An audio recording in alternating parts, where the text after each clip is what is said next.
Thank you. Okay, so I shall make a start. So today we're going to be looking at formatting text in Skore. It's really going to be a bit of a show and tell to show you the basics. We always record these sessions, so you'll be able to go away and rewatch the recording to see how we did anything in the session. You'll also have access to everything we go through today is going to be in the help menu. So the help menu is at the top right hand corner there, and it's under the heading text formatting. So everything we're going to go through today is in here. So please refer back to that, or refer back to the video, or give us a shout yourselves, and we'll be more than happy to help. So Markdown then. If I give a bit of a brief explanation as to what Markdown is. So Markdown is a lightweight markup language that you can use to add formatting elements to plain text documents. It was created by John Gruber in 2004. Markdown is now one of the world's most popular markup languages. It's more commonly supported than you think. Slack, WhatsApp use it, to name a few. So why do we use it here at Skore? Well, we want the people to focus on mapping processes. So we want as little distraction as possible for the user. We want users to write text and move on, to not even think about formatting. Instead, make an effort to write short sentences over something, over making something in bold and in a long sentence. After all, Skore prides itself on the ability to create processes at the speed of conversation. That said, we still wanted to offer users the ability to format text in their processes, and that's where Markdown comes in. So Markdown allows us to remove the distraction from the user interface, as there's no toolbar. Yet it provides the user the ability to format the text should they wish. So that's the introduction out of the way. What I shall do now is start to work my way through this landing page I've got here. So we'll start with the basics of formatting text in Skore. So all I've done here is I've pulled out a snippet from the help bar I showed you at the start of the session. And what I'll do is I'll pick a few out and show you how they work. So I'm just going to go into edit mode. So what I've got on the right hand side here is just a really an example sort of graphic of how we've started to use all of this stuff. So in terms of creating headings then, the best example or the most utilized feature that you might use the heading for is to create a title. So if I double click my title here, you'll notice that at the start of my title I've got a hash symbol. Now I can call my title basics, and I can use a hash to determine how big or small my heading text is. So for header 1, I'm using a single hash, and that renders it in that sort of size. If I do a double hash, it'll become header 2, and it gets slightly smaller. And then again, if I do a third hash, that will render it, just going to admit somebody, and that will render it even smaller. So that's really briefly how to create headings in Skore. I'm going to return that back to heading 1 as it's the title. For things like note boxes, I also tend to use, or some of our customers tend to use headers to format the text in their note boxes. So what I've got here is a note box. If I double click inside here, you'll see that I've given this heading heading 3, and that renders it in that size. So that's really quickly how to create headings in Skore and the size of your text. Of course, you can always, if you're creating a new note box and you want some specific text sizes, you can always go to style, box style, and start to change your text size in there if you wanted more capability to increase or decrease the size of your text.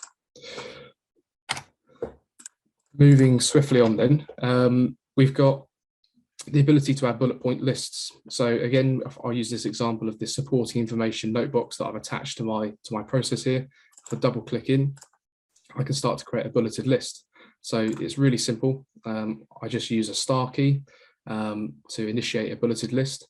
And if I want to create an indent, all I've got here is a space to indent, and that renders as you see it here. So I'll really quickly recreate it. So 3 hashes to create,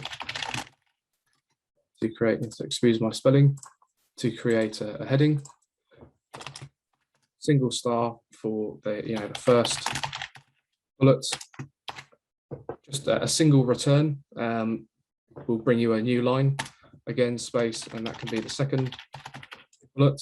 If I wanted to create an indent for this second bullet, I would do a return again, just a single space on my space bar, press the star key, and this will be second bullet line, and then that will render me a text box just like that.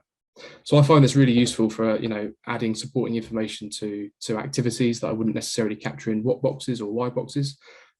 So if you get really proficient at using Markdown quickly, then you can use it in your sessions, although you might want to, this might be something you come back to and do after to embellish your process visually in that way, after you've perhaps mapped the process in a workshopping session.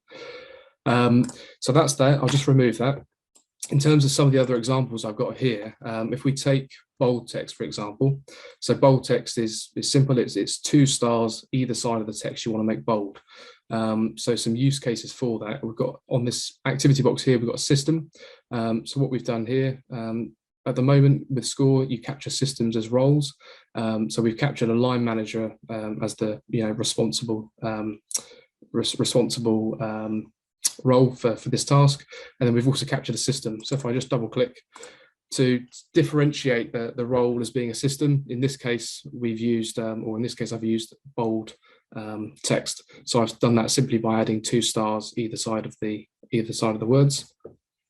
So that's to create bold text. Another reason why you might use bold text is to highlight elements of text in a text box. So here we've got 2 outcomes from reviewing and approving a claim. The first of which is that the claim is approved for payment, and then the second is rejected expense claims. So I've just used bold text there just to highlight the approved and rejected words in that way. Moving on again then, italic text. Again, it's quite simple. I've captured that here. So information is in italics. So if I double click, all I've done there is I've put a single star either side of the information box. I can make that bold and italic by adding a second set of stars either side. So that's 3 stars either side, and that will render as bold and italic as well. In terms of creating checklists and numbered lists, I've demonstrated that in the activity box. So it's worth noting that you can use Markdown in any text field you find in Skore. So whether that be a note box, whether it be in the attachment panel, whether it be in a what box or a why box, Markdown supported in all of those. So if I go to edit mode, what I've done here is I've started to create a numbered checklist. So really easily, it's just type in 1 full stop space and the set of text that you'd like, and I can continue to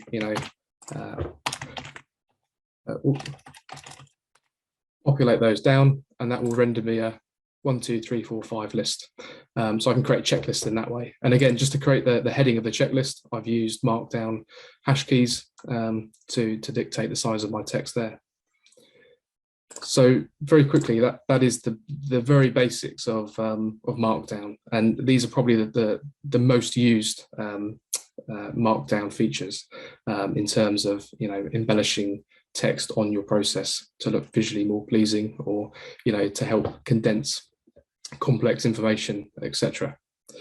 Okay, I shall move on then. I'll go back to my dashboard screen and we'll start to look at linking. So when I say linking, I mean linking between processes, linking within a process, and also linking to external websites. So all of this can be achieved with Markdown. So if we look at linking within the same process as an example, this gets ever so slightly complex, but again, it's all available. I mean, I'm more than happy to share this process after this session, but again, it's all available in the help menu. In terms of linking within the same process, it's a very simple methodology, and that is that any of the display text, any of the text you want to display for your link is captured in a square bracket.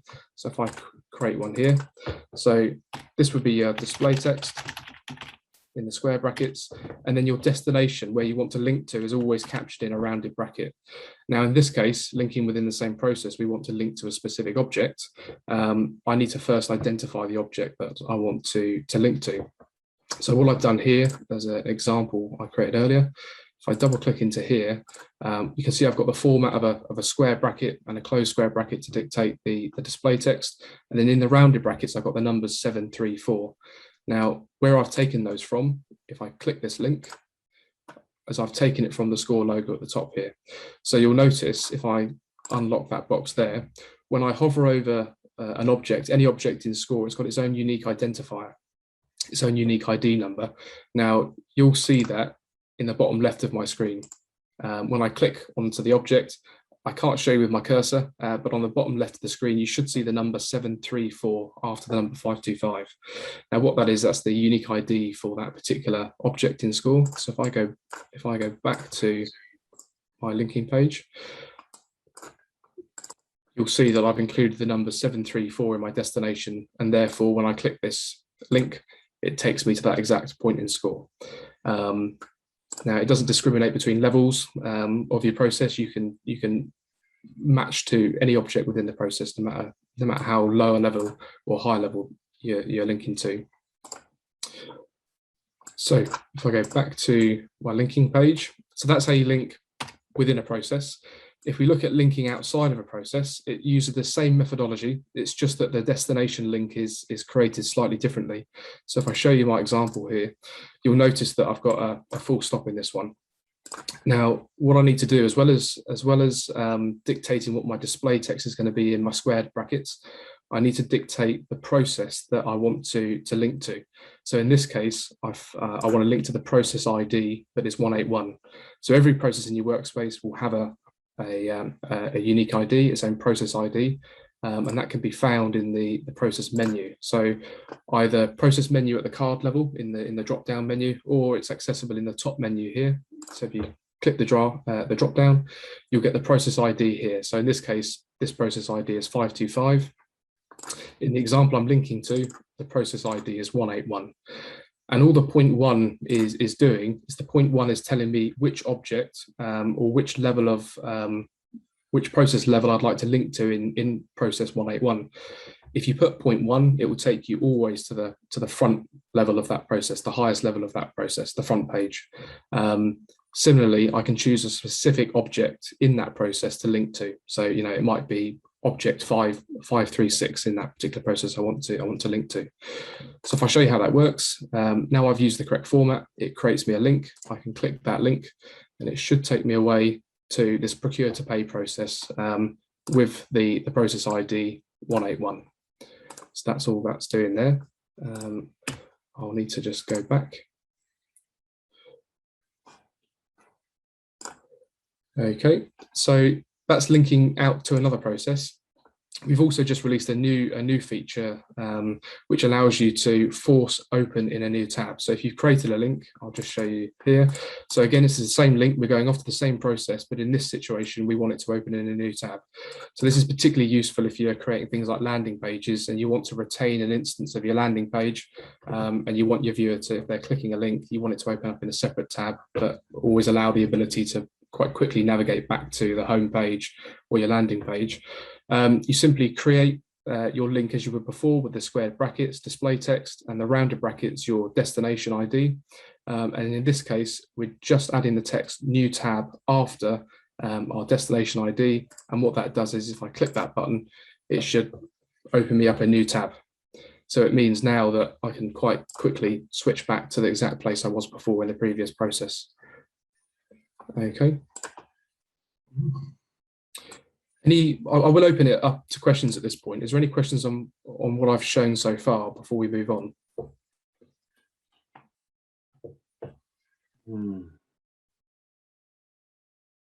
That's fine. I'll crack on. Sam, could I just ask a question? Is it about the piece you did before?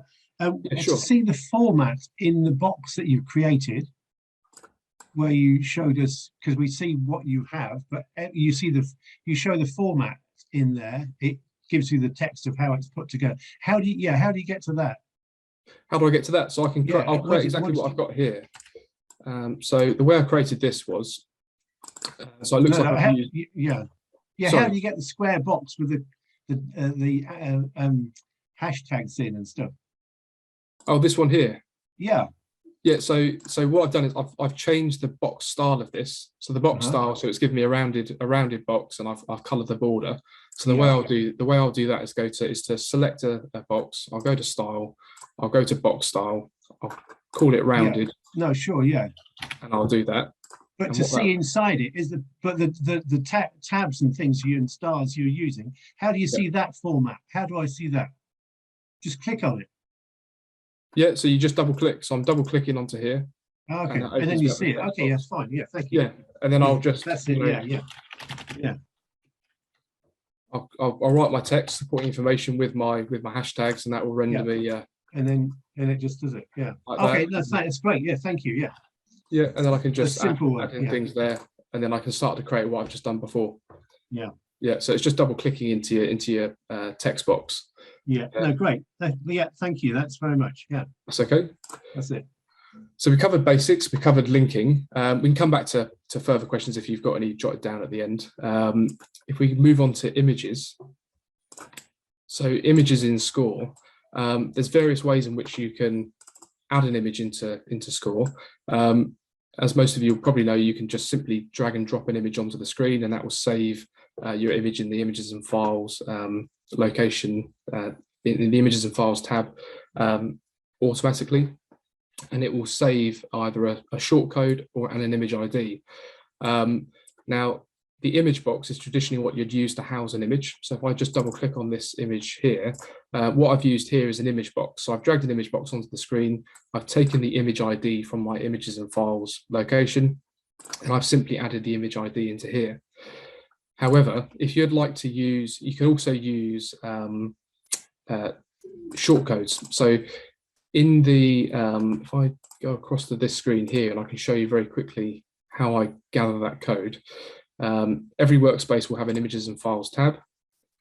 You can start to see all of the content I've uploaded. So if we take the Skore logo, for example, every logo will have the ability to have its own shortcode. So when you upload an image to Skore, it will assign it a unique file ID, and that can be used to populate the image box or the image object that I just showed you, or we can copy the shortcode. And what the shortcode, so just by clicking that there, it's created me, it's copied it to my clipboard. So I go back to here, and what the shortcode allows me to do is it allows me to be a bit more malleable in where I'm putting my image. So if I don't want my image just exclusively in an image box, I can also add it into a note box. What that allows me to do is, potentially give it a background if I wanted to. I can also quite easily resize it, which is also quite handy. That shortcode also allows me to embed an image in pretty much any text field. So a use case for that might be embedding an image into an attachment panel of a what box. So I've got an example what box here. I can click on my attachment panel, and you can see that I've embedded an image in the attachment panel there.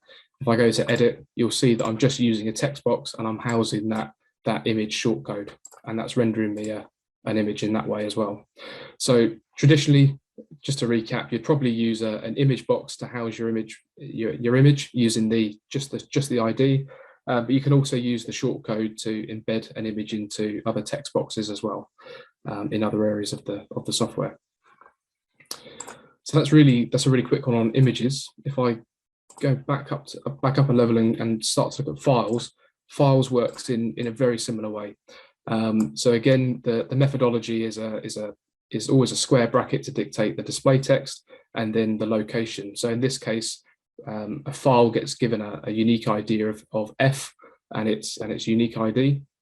If I show you how that looks in here, so in my images and files tab, I've got a document that's called the Skore Quantify Features. It's a PDF. It's been assigned the unique ID F535. And because I've used that shortcode in here now, when I click this particular link, it should open me up that document as a PDF in another tab there. So that's one instance of opening a PDF in Skore from a link. If I quickly go back, I've got another example, and this is a Word document. So this is just to show you that when you click a Word document, in my case, with my computer settings, it will actually download that document into my browser, that I can go and view it. So again, those have been, if I go back to here, these documents I've just uploaded using the upload function. Once that document's uploaded, I have the ability to copy its shortcode, and then I can put it into a text box in Skore. So that could be a note box, or it could be, use this document in an activity box.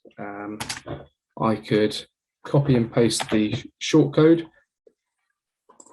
and that will, So I've got the wrong shortcode there, but you get the idea. I can copy the shortcode and embed it in any text box, and that could be an activity box, or it could indeed be a text box in the attachment panel there as well. Any questions whilst we're here on images and files? Any other use cases that people can think of?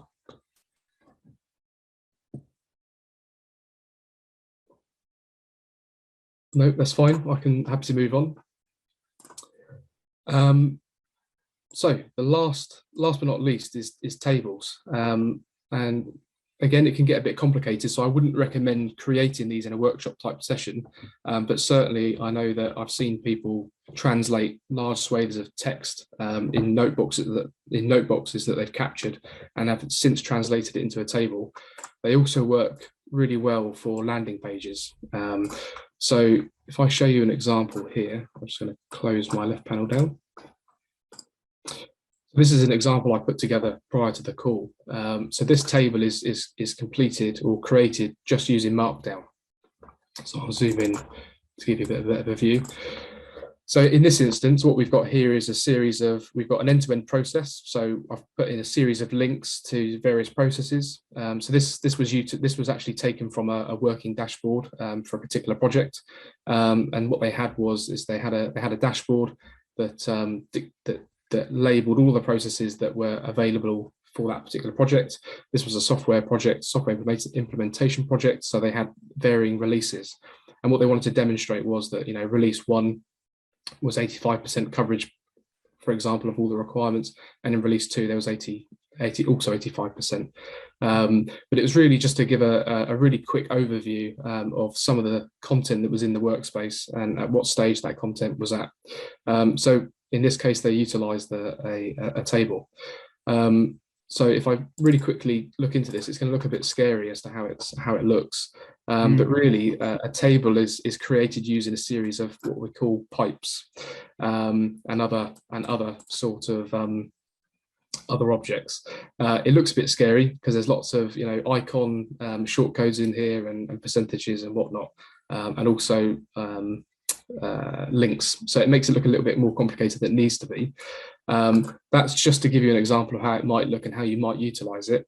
A really quick way of creating a table from scratch, and you can go on and create whatever table you'd like to go and create, is to simply write the word table, and when I hit space, it will automatically render me the start of the table.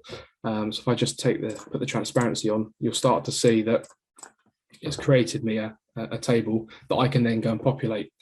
So the headers are dictated by these pipes. So you put your heading names in between your pipes. That's probably the first thing you'll do.